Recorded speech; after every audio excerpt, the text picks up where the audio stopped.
إن الحمد لله نحمده ونستعينه ونستغفره ونؤمن به ونتوكل عليه ونعوذ بالله من شرور أنفسنا ومن سيئات أعمالنا من يهده الله فلا مضل له ومن يضلل فلن تجد له وليا مرشدا وأشهد أن لا إله إلا الله وحده لا شريك له ولا ضد ولا ند ولا مثيل له ولا مثال له وأشهد أن سيدنا ومولانا ومعلمنا ومرشدنا ومخرجنا من الظلمات إلى النور محمدا عبده ورسوله أرسله الله بالحق بشيرا ونذيرا وداعيا إلى الله بإذنه وسراجا منيرا فقد بلغ الرسالة وأدى الأمانة ونصح الأمة وكشف الغمة فترك أمته على المحجة البيضاء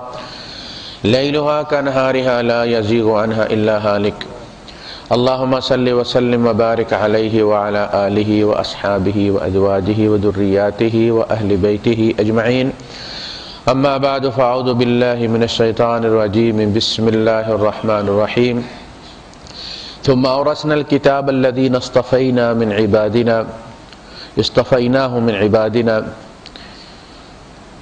صدق اللہ العظیم۔ یہ اصل میں ہماری آیت اصل موضوع ہمارا جس پہ ہمارے دو جمعے تمہیدی طور پہ گزر چکے ہیں، اس لیے ہم اس کو بلا تمہید شروع کرتے ہیں۔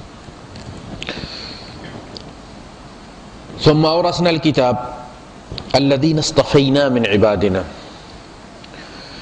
پھر ہم نے اس کتاب کا وارث بنایا ان لوگوں کو جو ہم نے اپنے بندوں میں سے چنے تھے، یعنی یہ امت بھی اللہ کے رسول صلی اللہ علیہ وسلم نے فرمایا کہ اللہ نے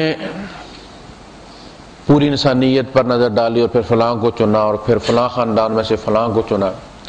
اسی طرح آخری نبی کے طور پہ نبی کریم صلی اللہ علیہ وسلم کا انتخاب ہوا اور ان کی امت کے طور پہ ان تمام لوگوں کا انتخاب ہوا جو قیامت تک آپ پر ایمان لائیں۔ اچھا، جس طرح اللہ کے رسول صلی اللہ علیہ وسلم نے اپنی ایک حدیث میں فرمایا کہ اس امت کا آخری حصہ بھی اسی طریقے سے، اسی طرح، اسی ذریعے سے پاک ہوگا جس طریقے سے اس امت کا ابتدائی حصہ ہوا تھا، یعنی یتلون علیہم آیاتہ ویزکیہم، اللہ کی آیات کی تلاوت کے ذریعے ان کا تزکیہ کیا گیا۔ سورہ جمعہ پھر آگے چل کے فرمایا وآخرین منہم، اور اسی امت میں سے بعد والے لوگ بھی اور کچھ لوگ بھی لما یلحقوا بہم، جو ابھی ان کے ساتھ جڑے نہیں ہیں، ملحق نہیں ہیں، الحاق ابھی اٹیچ نہیں ہیں، لما یلحقوا بہم، وہ ابھی بعد میں آئیں گے۔ تو ہم ان بعد والوں میں سے جو لما یلحقوا بہم وہو العزیز الحکیم، وہ زبردست حکمت والا ہے، وہ زبردست ہے لیکن اندھا دھند زبردستی استعمال نہیں کرتا بلکہ حکمت کے ساتھ استعمال کرتا ہے۔ ہمیں اللہ پاک نے آج کے زمانے کے لیے چنا ہے، یہ اس کا اختیار ہے کہ کس کو کس زمانے میں پیدا کرنا ہے۔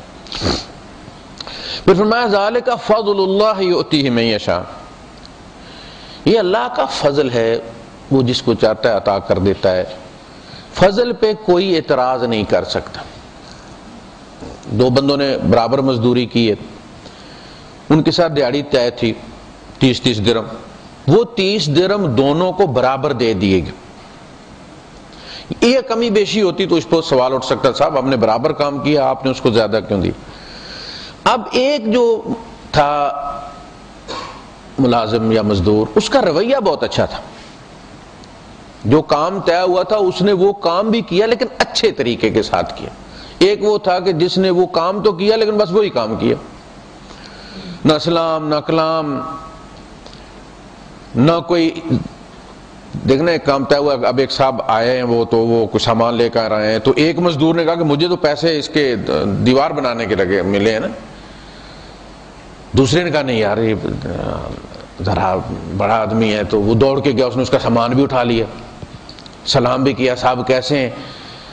تو وہ رویے کی بنیاد پر اب وہ اس نے 30 برابر دینے کے بعد 10 یا 20 وہ اچھے رویے والے کو اور بھی پکڑا دی. اس پہ یہ 30 والا اعتراض نہیں کر سکتا.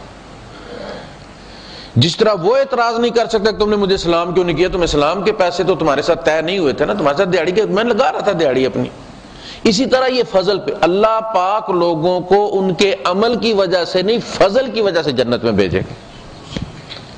ہمیں جو پیدا کیا گیا نا, عبادت ہماری غایت تخلیق ہے, اس کا اجر طے نہیں ہوا. وَمَا خَلَقْتُ الْجِنَّ وَالْإِنسَ إِلَّا لِيَعْبُدُونَ.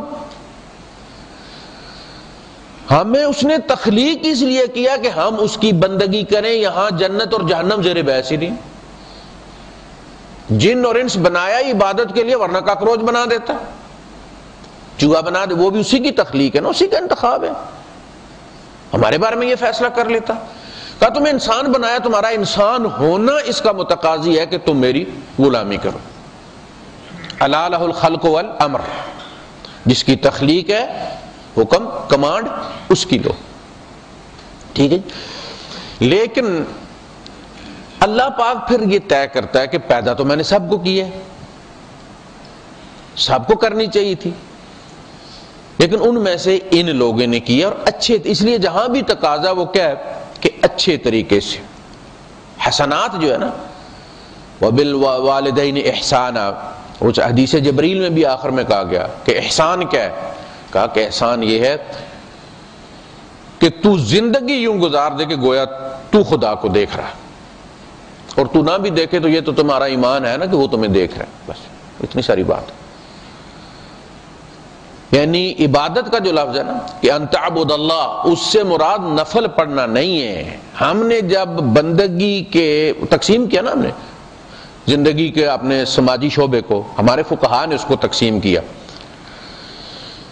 تو اس میں انہوں نے عبادات کو جب الگ کیا اس نظریے سے کیا کہ عبادت اللہ اور اس کے بندوں کا ذاتی معاملہ ہے, اس میں کوئی دوسری پارٹی, دوسرا مذہب انوالو نہیں, یہ ٹوٹلی اللہ اور بندے کا معاملہ ہے. یہ ہے اصل میں عبادات کی تقسیم. پھر انہوں نے معاملات کیے, معاملات میں کہا گیا کہ اور لوگ بھی انوالو ہو جاتے ہیں. آپ دکاندار ہیں, آپ کے ہندو بھی آتا ہے, سکھ بھی آتا ہے, مسلمان بھی آتا ہے, آپ کو سب کے ساتھ برابر ڈیل کرنا ہے. اے سی ٹھیک کرنے والا گاڑیوں کا سکھ ہے, اس کے پاس مسلمان بھی جاتے ہیں, عیسائی بھی مصری لبنانی جاتے ہیں, سکھ ہندو بھی جاتے ہیں, مسلمان بھی جاتے ہیں. اس کا کام ہے جس گیس کے پیسے طے ہوئے وہی گیس ڈالے, جو پرزہ خراب ہے وہی تبدیل کرے. ایسا نہ ہو کہ آپ وہ پرزہ رکھ لے اور مکینک کو بدلی کر دے کے واپس پیسے لے لے, جیسے ہمارے لوگ کرتے ہیں. تو اس میں بھی ان کے ساتھ دیانت کے ساتھ سلوک کرنا عبادت ہے. ہم نے کیا کیا کہ 2 رکعت نماز نفل, بندگی اللہ تعالیٰ کی ہو گئی, بندگی ہم نے کر لی, اپنی غایت تخلیق ہم نے پوری کر دی. جو اللہ کے ساتھ ہمارا طے ہوا تھا کہ بندگی کریں گے, 2 رکعت نماز نفل, بندگی اللہ تعالیٰ کی ہو گئی. اب باہر میں چور ڈاکو ہوں, رشوت خور ہوں, جو میرا ذاتی معاملہ ہے, اللہ کی بندگی میں نے کر دی ہے, جو اس کے ساتھ طے تھا وہ کر دیا. نہیں, یہ بندگی فقہا نے الگ کی ہے. بندے کا ہر ایکشن بندگی ہے, اس کا سونا بھی بندگی ہے, جب چاہے مالک اٹھا لے اسے. مسلمان کے لیے بندگی, اس کی ساری زندگی بندگی ہے. اس کا گھر کے ساتھ معاملہ اس کی بندگی ہے, پڑوسیوں کے ساتھ معاملہ اس کی. یہ ساری چیزیں قرآن میں ہم سے طلب نہیں کی گئی. والجار ذی القربى والجار الجنب والصاحب والجار الجنب والصاحب بالجنب, جار کی بھی قسمیں بیان کی. جار ذی القربى تیرا رشتہ دار بھی ہے, پھر تیرا پڑوسی بھی ہے, 2 حق ہو گئے. جار الجنب اجنبی ہے لیکن پڑوسی ہے تیرا, اس کا بھی حق ہے, چاہے اس کا مذہب کوئی بھی, کوئی اس کا اس تعلق مذہب کے ساتھ نہیں ہے, پڑوسی پن کے ساتھ.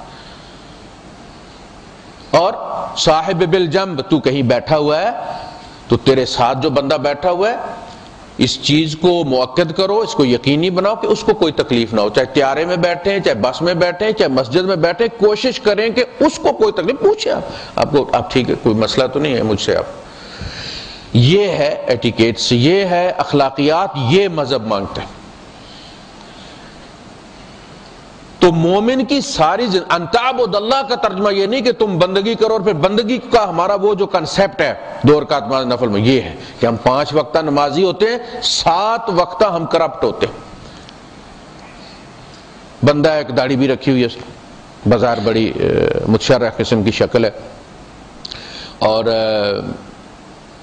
دین کا کام بھی کرتا ہے.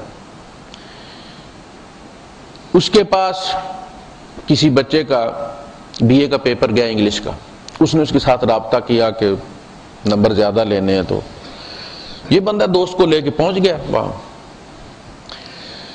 اتفاق سے وہ اسی وقت فارغ ہوئے تھے بیان کر کے، یہ بھی جا کے بیان میں بیٹھ گئے. فارغ ہو کے تو بات ہی جب شروع ہوئی تو انہوں نے کہا، اب وہ جس کو کہتے ہیں نا کاٹ بیہائنڈ، وہ پکڑے گئے تھے موقع پر. انگلش کے ٹیچر بھی تھے، ساتھ اللہ کے دین کا کام بھی کرتے تھے. تو باہر جا کے پھر وہ ریٹ شیٹ طے ہونے لگا کہ بھائی جو وہ کتنے لینے ہیں، کس طرح سے لینے ہیں، کیا کرنا سارا. تو یہ ہوتا ہے پھر ہمارا رویہ دین کے ساتھ کہ ایک طرف ہم پورے اسی وضو میں ہم نماز پڑھتے ہیں. ایک صاحب گئے، وہ کہتے ہیں میں اس کے ساتھ طے ہوا اور وہ جو کچھ لینا، اور وہ باہر گھر گھڑی دے میری جماعت نکل جائے گی یار جلدی کاٹے. اور جب اسے دیے اس نے گنے بھی نہیں، جھٹ جیب میں ڈالے کہ جناب جا کے جماعت کو ملنا ہے، پہلی وہ تکبیر اولا مجھے ملنی چاہیے. یہ رویہ ہوتا ہے جب ہم یہ سمجھتے ہیں کہ صرف نماز بندگی ہے، تیرا رزق حلال بھی بندگی ہے. ایک بندہ منڈی میں تھا، بھاگ دوڑ کر رہا تھا، گاہکوں کو پکڑا جیسے آواز دیتے آئی صاحب یہ دیکھیں یہ دیکھیں یہ دیکھیں. تو ایک صحابی کے منہ سے نکلا، وَلَوْ كَانَ فِي سَبِيلِ اللَّهِ، کاش اس شخص کی یہ باغ دوڑ یہ پھرتیاں اللہ کی راہ میں ہوتی تو اللہ کے رسول صلی اللہ علیہ وسلم کھڑے ہو گئے، چل رہے تھے کھڑے ہو گئے. آپ کو پتہ چل گیا کہ اس کو مرض ہے. نبی کریم صلی اللہ علیہ وسلم نے صحابہ کی جو تربیت کی ہے نا، وہ ایکسپوئر تھراپی کی ہے، این موقع پر ان کی ہے. وہ لرننگ بائی ڈوئنگ ہے، حضور نے کر کے دکھایا ہے، تھیوریاں نہیں پڑھائی. ہم نے کہا اچھا جی لگتا ہے کہ آپ کا یہ جو فی سبیل اللہ یہ کنسپٹ خراب ہو گیا ہوا ہے، کرپٹ ہو گیا ہے. اگر وہ اس لیے باغ دوڑ کر رہا ہے کہ اپنے بچوں کے منہ میں حلال کا رزق پہنچائے، حلال کا لقمہ پہنچائے، فہو فی سبیل اللہ. اگر وہ ساری باغ دوڑ اس لیے کر رہا ہے کہ بوڑھے ماں باپ کے والدین کے منہ میں لقمہ پہنچائے حلال کا، فہو فی سبیل اللہ. اور کیا فی سبیل اللہ ہوتا ہے بھائی؟ حضور نے فرمایا تمہارا اپنا بیوی کے منہ میں لقمہ دینا بھی صدقہ ہے، مسکراہٹ بھی صدقہ ہے. یار کتنا کوئی غریب ہو بندہ، مسکراہٹ بھی خرچ نہیں کر سکتا، یہ بھی صدقہ ہے. اور آپ کو پتہ ہے تمام جانوروں میں صرف انسان ہی کے مسلز مسکرا سکتے ہیں. یہ مسکرانے والے، اسی لیے وہ عربوں کی کہاوت ہے کہ اگر تمہیں شیر کے دانت نظر آ رہے ہیں تو یہ مت سمجھو کہ وہ مسکرا رہے ہیں. تمہاری مسکراہٹ تمہاری انسانیت کو ثابت کرتی ہے کہ تم انسان ہو. تو بندگی زندگی کا ہر لمحہ. حضرت عمر فاروق رضی اللہ تعالیٰ عنہ نے پوچھا، ان سے پوچھا گیا کہ تقویٰ کیا ہے؟ تو کہا کہ تقویٰ یہ ہے کہ آپ کانٹے دار راستے پر چل رہے ہیں، دونوں طرف کانٹے، اور آپ نے اپنا لباس سمیٹا ہوا اور اس سے بچا کے چل رہے ہیں، دائیں والے سے بھی بائیں والے سے. نہ یہ ایکسٹریم خراب کرے نہ یہ والی ایکسٹریم خراب کرے. اس کا نام تقویٰ ہے. تو یہ ہے کہ ان تعبد اللہ کانک تراہ. تو اللہ پاک نے بھی یہی فرمایا ہے کہ تزکیہ اللہ کی کتاب کے ذریعے، یتلون علیہم آیاتہ ویزکیہم. حضور نے فرمایا بلغوا عنی ولو آیہ. تو سلیکٹڈ لوگ ہر زمانے میں جن کو یہ کتاب جن کے حوالے کی گئی وہ سلیکٹڈ لوگ ہیں. استفیناہم، نبی کریم صلی اللہ علیہ وسلم کا نام کیا ہے؟ مصطفیٰ، محمد المصطفیٰ صلی اللہ علیہ وسلم. ہم سلیکٹڈ، اللہ نے چنا ہے. فَمِنْهُمْ ظَالِمٌ لِنَفْسِهِ، ان بندوں میں اپنی جان کے حق میں زیادتی کرنے والے، بے انصافی کرنے والے، کمی کرنے والے. ظلم کے بہت سارے معنی. سب سے بڑا معنی یہ کہ ان الشرک لظلم عظیم، سب سے بڑا ظلم جو ہے وہ شرک ہے. اس کے بعد ہر گناہ ظلم ہے اور ہر ظلم گناہ. اللہ کے رسول صلی اللہ علیہ وسلم نے فرمایا کہ ظلم سے بچو، یہ قیامت کے دن اندھیرے ہوں گے، یعنی جو جتنا بڑا ظالم ہوگا وہ اتنے ہی زیادہ تھک جو ہے وہ ڈارکنیس جو ہوگی اس کے اندر ہو. ان سے بچو، کوشش کرو کہ ظالموں میں سے مت ہو. تو مظلوم ہو جا تو کوئی بات نہیں، صبر کرو گے اللہ اجر دے گا اس کو، ظالم مت ہو. فَمِنْهُمْ ظَالِمٌ لِنَفْسِهِ، انہی کس کتاب کے وارثوں میں سے بھی اپنی جان پر زیادتی کرنے والے. قُلْ يَا عِبَادِيَ الَّذِينَ أَسْرَفُوا عَلَىٰ أَنفُسِهِمْ، ہمارے گناہ ہم ہی کو نقصان دیتے ہیں، اللہ کو نہیں دیتے. لَن يَضُرَّ اللَّهَ شَيْئًا، کوئی اللہ کو ضرر نہیں پہنچا سکتا، اپنی جان کوئی پہنچاتا ہے جو بھی پہنچاتا ہے. لیکن وہ اللہ کے بندے ہیں، گناہگار ہونے کے باوجود بھی وہ اللہ کے بندے ہیں. اللہ انہیں اپنا بندہ ہی کہہ رہا ہے، مصطفین سے کہہ رہا ہے، چنے ہوئے ہیں. اس لیے کہ یہ برابر انسانیت، کبھی کوئی مشین ایسی نہیں کہ آپ سب کا ٹیمپریچر ایک جیسا فکس کر دے اور وہ سارے ایک جیسے ہوں. نہیں، انسان کو جب ارادہ دیا گیا ہے تو پھر اس کے حوالے بھی اس کو کیا گیا کہ جو رویہ تم چاہو، اما شاکرا و اما کفورا، فمن شاء فلیؤمن ومن شاء فلیکفر. پھر ارادہ ایسے ہی نہیں دیا، کوئی نورا کشتی نہیں ہے، نبیوں کو قتل کر دیا. نبی کریم صلی اللہ علیہ وسلم کے گھر والوں پر کیا گزری. پھر ارادہ نہیں دیا، ارادہ استعمال کرنے کا پورا موقع بھی دیا ہے تاکہ پھر قیامت کے دن جب معاملہ ہو تو کوئی گڑمڑ نہ رہے، واضح ہو. فَمِنْهُمْ ظَالِمٌ لِنَفْسِهِ، کچھ اپنی جان کے بارے میں گناہگار. وَمِنْهُمْ مُقْتَصِدٌ، اور ان میں کچھ ایسے ہیں جو بس برابر سرابر کام کر لیتے، جتنا کہہ دیا جائے اتنا کر لیتے. اس سے زیادہ نہیں. میں نے پہلے مزدور کی مثال دی کہ اس کی جو دیہاڑی طے ہے بس وہی کرتا، فرضی روزے رکھنے ہیں، بس فرضی نماز پڑھنی ہے، زکوٰۃ ہے بس وہ زکوٰۃ ہی دینی ہے، ایکسٹرا اس میں سے پھر کوئی صدقہ نہیں دینا. یہ مقتصد ہے، بس جتنا کہہ دیا گیا اس میں کمی نہیں کرنی لیکن اس سے زیادہ بھی نہیں کرنا.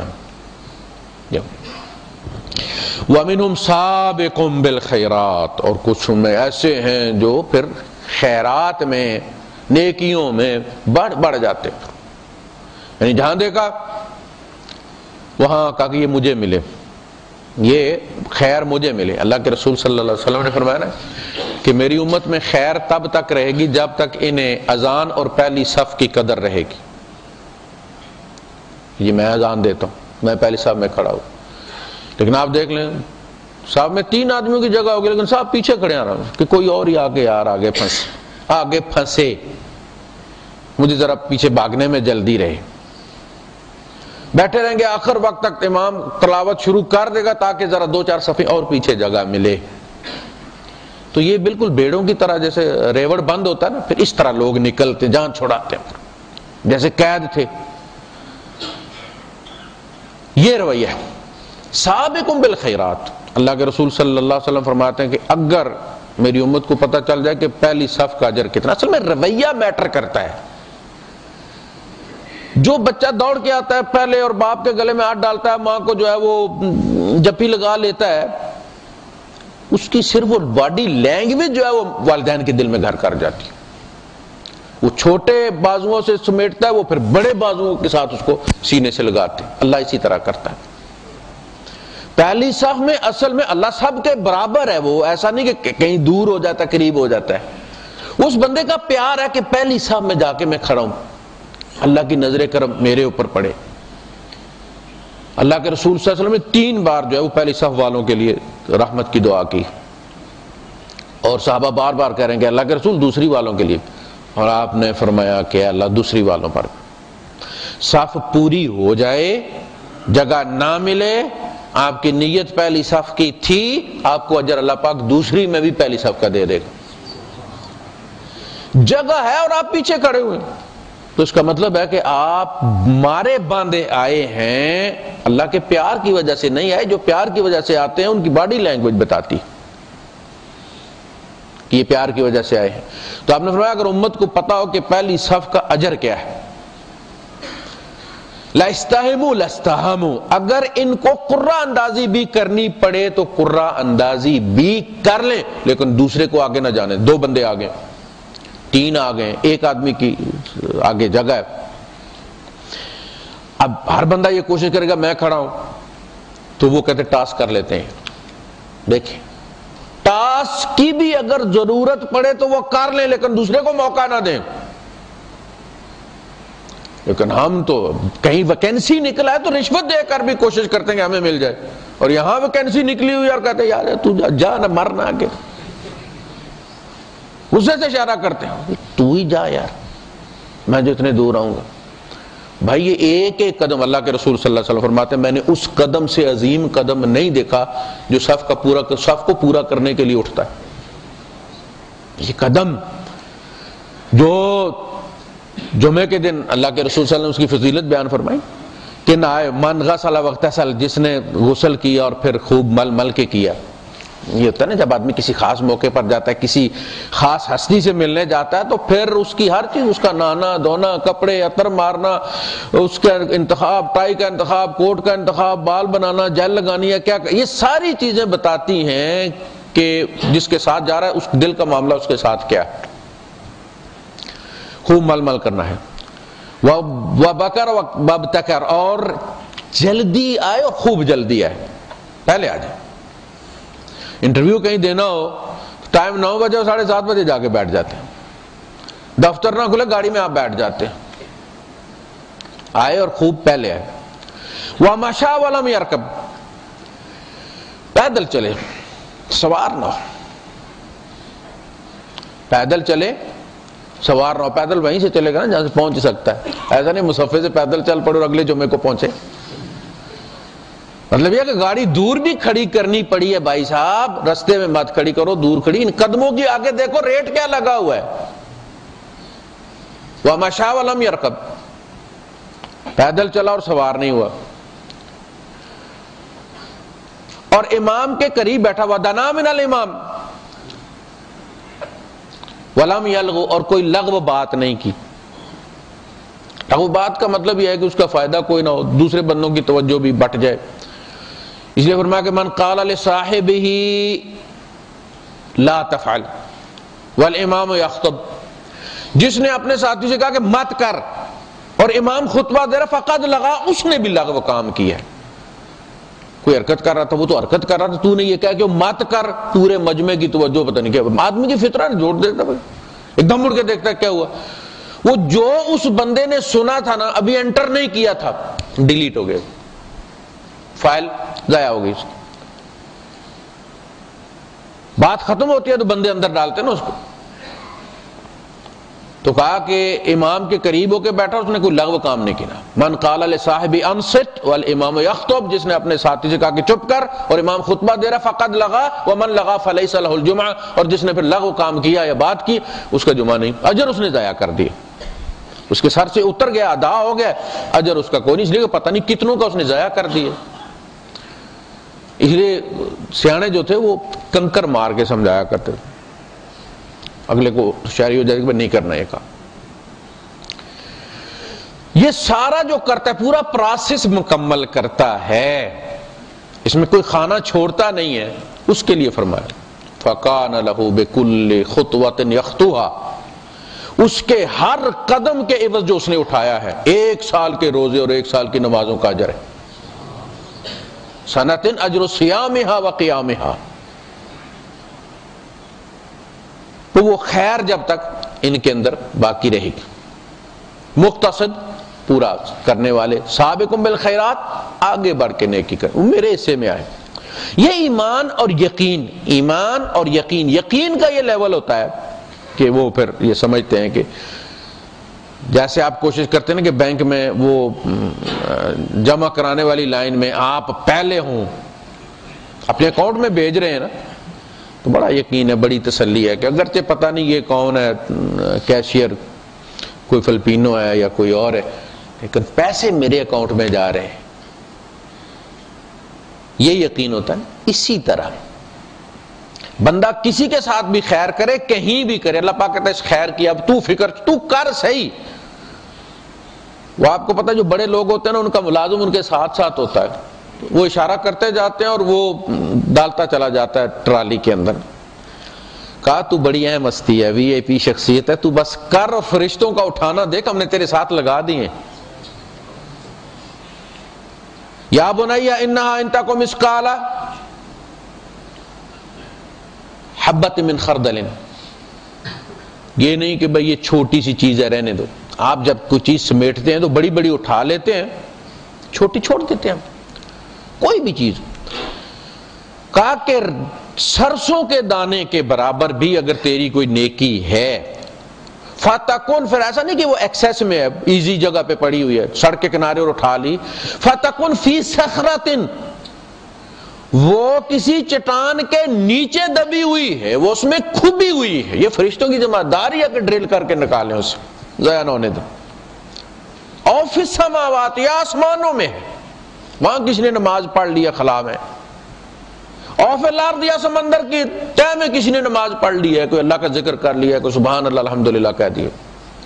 یاتی بہ اللہ، اللہ اس کو لے کر آئے گا. وما تقدموا لانفسکم من خیر، خیر میں سے تم جو بھی آگے بھیجو گے، تجدوہ عند اللہ، تم اس کو اللہ کے یہاں پاؤ گے.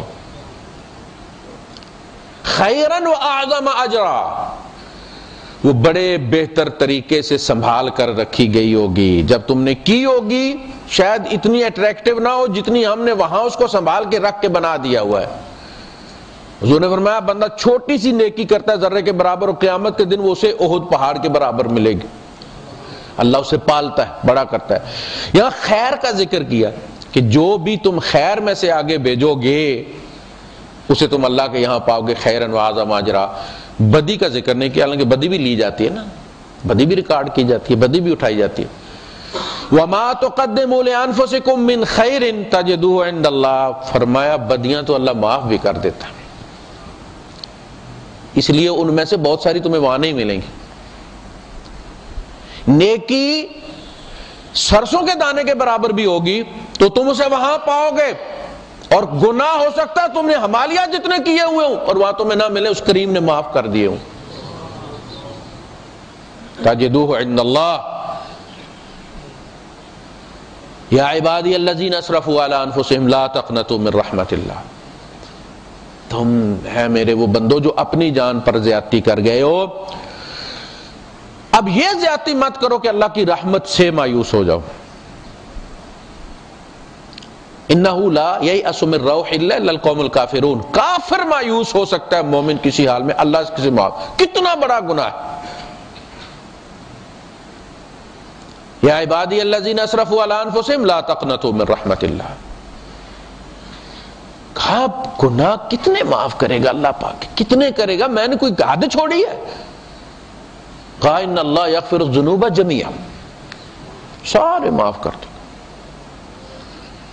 ایک حدیث قدسی میں فرمایا تم سمندروں کی جھاگ کے برابر بھی لے آؤ، تمہیں اس سے زیادہ رحمت لیے مجھے منتظر پاؤ گے.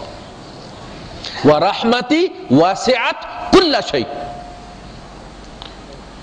میری رحمت ہر چیز پر وسیع ہے، غالب ہے. لوگ کہتے ہیں اللہ اپنے اوپر، اللہ پر کوئی چیز واجب نہیں ہے. کہتے ہیں اللہ پر کوئی چیز واجب نہیں ہے، چاہے تو سب کو جہنم میں بھیج دے، چاہے تو سب کو جنت میں بھیج دے. عدل اللہ پر واجب ہے. العدل اس کا نام ہے، اس کی صفت ہے، اس نے قرآن میں بیان کی ہے. اس کے خلاف کرے گا تو پھر قول اور فعل میں تضاد ہو جائے گا. اللہ پاک نے خود طے کیا ہے، کتب علی نفسہ الرحمہ. ہمارے پر کیا کیا ہے؟ کتب علیکم الصیام، تم پر روزے فرض کیے. کتب علیکم القصاص، تم پر قصاص فرض کیا ہے. کتب علی نفسہ الرحمہ، اور رحمت اپنے اوپر فرض کی، خود اس نے فرض کی ہے، خود واجب کی ہے اس نے. وَرَحْمَتِي وَاسِعَتْ كُلَّ شَيْءٍ. بندہ آیا، اس نے کہا کہ اللہ کے رسول گناہ ہو. حضور تحقیق نہیں کرتے تھے. آپ نے فرمایا اللہ سے توبہ کرو. انہوں نے کہا کام بڑا ہی ہے کچھ، یعنی صرف توبہ سے نہیں ہوگا، آپ کچھ اس میں حصہ ڈالیں، زور لگوائیں ساتھ تو تب ہی ہو سکتا ہے۔ آپ نے فرمایا اچھا قل اللہم رحمتک واسعۃ و مغفرتک واسعۃ، تیری رحمت من ذنبی، تیری رحمت میرے گناہ سے وسیع،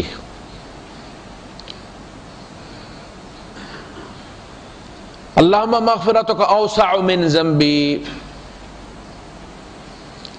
ورحمتک ارجع عندی من عملی،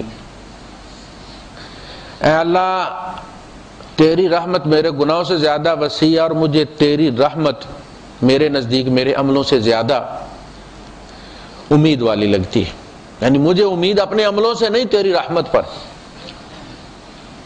اللہم مغفرتک اوسع من ذنبی ورحمتک ارجع عندی من عملی، ایک بار کہا حضور نے کہا پھر کہا اللہم مغفرتک اوسع من ذنبی ورحمتک ارجع عندی من عملی، دوسری بار کہا، آپ نے کہا پھر کہا اللہم مغفرتک اوسع من ذنبی ورحمتک ارجع عندی، ارجع آپ کہتے ہیں نا رجان، پلیز امید دے کہ مجھے آپ سے امید ہے، جب آپ کہتے ہیں ارجو، ارجع عندی من عملی، اس کے بعد آپ نے فرمایا قم قد غفر لک، جا تجھے معاف کر دیا گیا۔ اتنی ساری بات پوچھا ہی نہیں، اللہ کے لیے بڑا یا چھوٹا کوئی مسئلہ نہیں۔ حضور فرماتے ہیں اللہ چھوٹے چھوٹے تو سارے ہی معاف کرتے، بندے بھی ایک دوسرے کو معاف کرتے ہیں، تیرا کمال یہ ہے کہ تو بڑے معاف کرتا ہے، چھوٹی چھوٹی خطائیں غلطیاں ماں باپ بھی درگزر کرتے ہیں، فرمایا تو وہ کرتا ہے جو کوئی نہیں کر سکتا، تو اس لیے بڑا ہے، تیری رحمت بڑی ہے، تیری مغفرت بڑی ہے۔ وَمِنْهُمْ سَابِقٌ بِالْخَيْرَاتِ بِإِذْنِ اللَّهِ، اللہ کے اذن سے وہ خیر کو بڑھ بڑھ کے کرتے، نیکیوں کی تلاش میں رہتے، اگر اللہ اذن نہ کرتا تو پھر اس کا اجر بھی نہ ہوتا، یہ اللہ کا اذن ہے جس کو ہم پورا کرتے ہیں۔ اللہ نماز فرض نہ کرتا، ہم نہ پڑھتے تو اجر بھی نہ ہوتا، تو یہ اصل میں ہمارے لیے مواقع پیدا کیے گئے ہیں رب کے تقرب کے اور نیکیاں اکٹھی کرنے کے لیے۔ ذالک ھو الفضل الکبیر، یہ ہے وہ سب سے بڑی فضیلت، ہم دنیا میں ڈھونڈتے پھرتے ہیں چیز، یہ فانی فضیلت ہے جس کے لیے ہم دنیا میں ساری جد و جہد کرتے ہیں، ساری صحیح کرتے ہیں، میرا مکان فلاں سے بڑا ہو، میری گاڑی فلاں سے اچھی ہو، قیمتی ہو، فلاں ہو فلاں ہو فلاں ہو، یہ سارا اس لیے کہ میں تھوڑا سا دوسرے سے اوپر ہو جاؤں۔ قَالَ وَلَلْآخِرَةُ أَكْبَرُ دَرَجَاتٍ وَأَكْبَرُ تَفْضِيلًا، یہ دنیا کی زندگی میں ہم نے اونچ نیچ نہیں رکھی، امیر غریب نہیں رکھے، آخرت میں بھی امیر غریب ہوں گے، وہاں بھی بڑے بڑے فضائل ہوں گے، وہاں کی جنتیں مختلف ہوں گی۔ اللہ کے رسول صلی اللہ علیہ وسلم نے صحابہ سے پوچھا کہ تم فقیر کسے کہتے ہو؟ اچھا جب اللہ کہتا ہے نا یہ بات قرآن حکیم میں، ارأیت افرأیت الم ترى، تو اس کے بعد بڑی اہم بات آتی ہے۔ نبی کریم صلی اللہ علیہ وسلم بھی جب صحابہ سے پوچھتے تھے تو فوراً چوکنے ہو جاتے تھے کہ آج کوئی نیا مطلب پتہ چلنے لگا۔ فقیر کس کو کہتے ہو؟ کہا کہ اللہ کے رسول فقیر تو وہ ہوتا ہے ہمارے یہاں جو ہماری لغت میں ہے وہ یہ ہے کہ اس کے پاس کوئی مال پیسہ نہ ہو۔ آپ نے فرمایا میں تمہیں آخرت کا فقیر بتاتا ہوں کہ وہ جب حشر میں آئے گا تو پہاڑوں کے برابر اس کے ساتھ اس کے عمل اچھے کام اتریں گے، بڑی نمازیں پڑھی ہوں گی، بڑے عمرے کیے ہوں گے، بڑے نوافل پڑھے ہوں گے، بڑے روزے رکھے ہوں گے، لیکن کسی کی غیبت کی ہوگی، کسی کی چغلی کی ہوگی، کسی کا حق مارا ہوگا، اور وہ سب ان میں تقسیم ہو جائیں گے۔ دیکھ فقیری اس کا نام ہے، ہوتے ہوئے کچھ نہیں، وہ نمازیں پڑھتا رہا دوسروں کے لیے، گرمی کے روزے رکھتا رہا دوسروں کو جنت میں بھیجنے کے لیے، حج اور عمرے کرتا رہا دوسروں کے لیے، بوجھ دوسروں کا اٹھا رکھا اس نے۔ آپ کسی بچے کو کوئی چیز اٹھا کے دیں کہ بھئی لے چلو، وہ بچہ لے کے گھر چلے، گھسیٹتا ہوا لفافہ چلے کہ یہ میرے لیے، یہ سمجھ کے، اور گھر آ کے اب اس سے لے کے بڑے بھائی کو دے دے، اسے کیا گزرتی ہے اس کے دل پر؟ یہ ساری نیکیاں سمیٹتا رہا ہے کہ میری ہیں، حالانکہ وہ دوسروں کو بخشانے کے لیے لے کر گیا ہے۔ فرمایا اس کا وہ ساری نیکیاں مطالبہ کرنے والوں میں تقسیم کر دی جائیں گی، یہاں تک کہ مطالبے باقی ہوں گے وہ ڈیفالٹ کر جائے گا، نیکیاں ختم ہو گئی جو پہاڑوں کی طرح تھی۔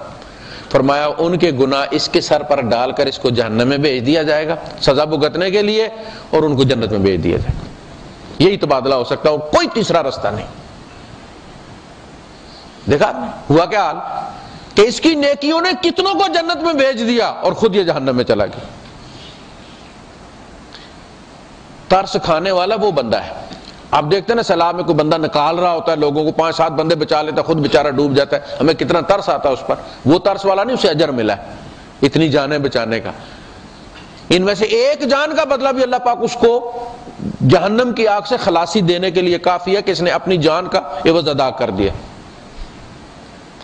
اصل افسوس کرنے والا وہ ہے کہ جس نے ساری مشقتیں کی مگر کسی کے لیے کی۔ یہ فقیر، آخرت کا فقیر۔ ذالک هو الفضل الکبیر، اصل جو فضیلت ہے وہ آخرت کی ہے، جس میں اللہ پاک کسی کو، میں کہتا ہوں کیا وہ دن ہوگا جب کہا جائے گا کہ جا بھائی تیرے پر جنتیت پروانہ اس کو عطا، اس بندے کی حالت کیا ہوگی؟ یہاں جس کو لائسنس ملتا ہے اس سے پوچھیں اس وقت اس کی کیفیت کیا ہوتی ہے۔ اب تو ذرا سوکھا ہو گیا، جب 5 سال کا رگڑا لگا کرتا تھا مزہ، اس MBBS کی ڈگری ہوتی تھی، سامنے کر کر کے بندہ رکھتا تھا۔ وہ پروانہ جب ملے گا، اللہ سب کو عطا فرمایا، آپ کو بھی مجھے بھی، ہمارے عذر قبول فرما لے، خطائیں معاف فرما دے، جو چھوٹی موٹی نیکی کرواتا ہے قبول بھی کر لے، پردے رکھے ہمارے، دیکھنے والا منظر ہوگا۔ جنات عدنی، ہمیشہ رہنے والے باغ، یہاں کے باغوں پہ موسم خزاں بھی آتا ہے، وہ ہمیشہ موسم کے پابند نہیں ہوتے۔ جنات عدن، دائمی وہ ہوں گے، یدخلونہا، وہ اس میں داخل ہوں گے، یحلون فیہا من اساور من ذہب، وہ اس میں سونے کے زیور پہنائے جائیں گے۔ یہ بادشاہوں کی نشانی ہوا کرتی تھی، وہ کڑے بڑے پہنا کرتے تھے دنیا میں، تو وہاں ہر بندہ بادشاہ ہوگا۔ سونے کے اصل میں کنگن پہنائے جائیں، تو یہ صرف مردوں کا دھیان ہمیشہ مردوں کی طرف جاتا ہو، یہ یار یہ عورتوں کی بات ہو رہی ہے۔ بڑا زیور ہوتا ہے نا، ان کو پسند ہوتا ہے، ان کی جان ہوتی ہے زیور میں۔ آخری چیز جو عورت بیچتی ہے وہ پھر زیور بیچتی ہے، اس کے بعد گردہ ہی باقی رہتا ہے۔ یہ زیور پہنائے جائیں گے، میں وہ بھی انسان ہی ہے نا، اس کو پہنائے جائیں گے، اس نے اپنا زیور اتار کے اللہ کی راہ میں دے دیا، اس کی زکوٰۃ ادا کرتی ہے،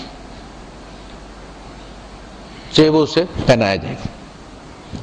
وَلُؤْلُؤًا، موتی، وَلِبَاسُهُمْ فِيهَا حَرِيرٌ، اور ریشم کا لباس انہیں پہنایا جائے گا۔ یہ پابندی مرد پہ ہے نا، میری امت کے مردوں کے لیے حرام ہے، میری امت کے، آپ نے سونے کی انگوٹھی پکڑی اور ریشم کا ٹکڑا پکڑ کے فرمایا یہ میری امت کے مردوں پر حرام ہے، عورتوں پر حلال ہے۔ تو چونکہ انہوں نے قربانی دی، ہمارے یہاں سب سے پہلے لوگ کیا کرتے ہیں، پیسے 4 آتے تو اتنی موٹی وہ انگوٹھی بنوا لیتے سونے کی اور سونے کا دانت لگوا لیتے، پتہ چلے امیر آدمی ہے۔ جو یہ قربانی دے اور اس لیے نہ پہنے کہ اللہ نے حرام کیا ہے، اسے وہاں پہنایا جائے گا کہ اب حلال کا مزہ بھی چکھ۔ وقالوا الحمدللہ، اور کہا وہ کہیں گے کہ اللہ، ساری تعریفیں اللہ کے لیے، الذی اذھب عنا الحزن، جس نے ہم سے غم کو ہٹا دیا۔ فکر رہتی ہے نا کہ کیا ہوگا کیا ہوگا، بندہ ٹینشن میں ہوتا ہے، جب تک آپ کی باری نہیں آتی تب تک آپ کا بلڈ پریشر چلا رہتا ہے یا لو ہو جاتا ہے، بار بار پیشاب آتا ہے۔ جب آپ انٹرویو کے لیے جاتے ہیں سب سے زیادہ پہلے باتھ روم ہی دیکھتے ہیں، وہاں ٹینشن میں پیشاب بڑھاتا ہے، تو بعض اوقات آپ کی باری بھی آ رہی ہوتی ہے اور ادھر پیشاب بھی آیا ہوا ہوتا ہے، اب دونوں میں سے کس کا آپ نے کیئر کرنا ہے، وہ ایک مسئلہ بن جاتا ہے۔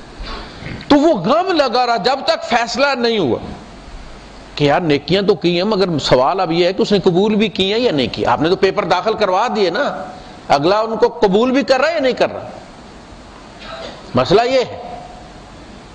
تو جب تک قبول نہ ہو جائے وہ نیکیاں اللہ پاک ہاں ٹھیک ہے ٹھیک ہے ٹھیک ہے ٹھیک ہے. کچھ لوگوں کے بارے میں اللہ پاک جو ہے اللہ کے رسول صلی اللہ علیہ وسلم فرماتے ہیں کہ حضرت عائشہ نے فرمایا نا کہ آپ نے فرمایا کہ کوئی بندہ بھی اپنے عملوں سے جنت میں نہیں جائے گا، اللہ کے فضل سے جائے گا. تو حضرت عائشہ صدیقہ رضی اللہ تعالیٰ عنہ نے فرمایا کہ اے اللہ کے رسول، وہ جو قرآن میں کہا گیا حساباً یسیرا، اللہ پاک آسان حساب لے گا. حضرت عائشہ صدیقہ رضی اللہ تعالیٰ عنہ کا کمال یہ ہے کہ آپ ہمیشہ قرآن سے استدلال فرماتی تھی اور اس کے بعد بات ختم ہو جاتی. لیکن ہمارے یہاں تعویل کرنے والے بڑے ہیں. کسی نے حدیث بیان کی کہ فلاں صاحب یہ کہتے ہیں کہ اللہ کے رسول صلی اللہ علیہ وسلم نے فرمایا کہ کالا کتا، عورت اور گدھا اگر سامنے سے گزر جائے تو نماز ٹوٹ جاتی ہے. تو حضرت عائشہ صدیقہ رضی اللہ تعالیٰ نے فرمایا کہ میں حضور کے سامنے جنازے کی طرح لیٹی ہوتی تھی اور حضور نفل پڑھتے رہتے تھے، اور جب سجدہ کرتے تھے تو پاؤں ہاتھ سے میرے پاؤں سمیٹ دیتے تھے، سجدے کی جگہ نکار دیتے، حضور کی تو ہو جاتی تھی. بات ختم ہو گئی نا. ہمارے بزرگ کیا کہتے ہیں، نہیں نہیں وہ نفلی کی حدیث میں تو بات فرضوں کی ہو رہی ہے، وہ جو حضور پڑھتے تھے وہ تو نفل تھے. اللہ کے بندو تم کہتے ہو 400 صحابہ حضرت عائشہ صدیقہ رضی اللہ تعالیٰ عنہ کے شاگرد تھے، انہی کو پتہ نہیں چلا کہ فرض اور نفل میں فرق کیا ہے. سیدھا کہو کہ تم نے کتے اور عورت کو برابر ہی کرنا ہے، بس تل گئے ہو. حالانکہ یہ یہود کی ہے، یہ اسرائیلیات میں سے ہے، یہ یہود کا عقیدہ عورت کے بارے میں. تذلیل کی جتنی بھی حدیثیں نا عورتوں کے بارے وہ اسرائیلیات میں سے آئی. اسلام بڑی عزت دیتا ہے، قرآن بڑی عزت دیتا ہے. وآخر دعوانا الحمدللہ رب العالمین.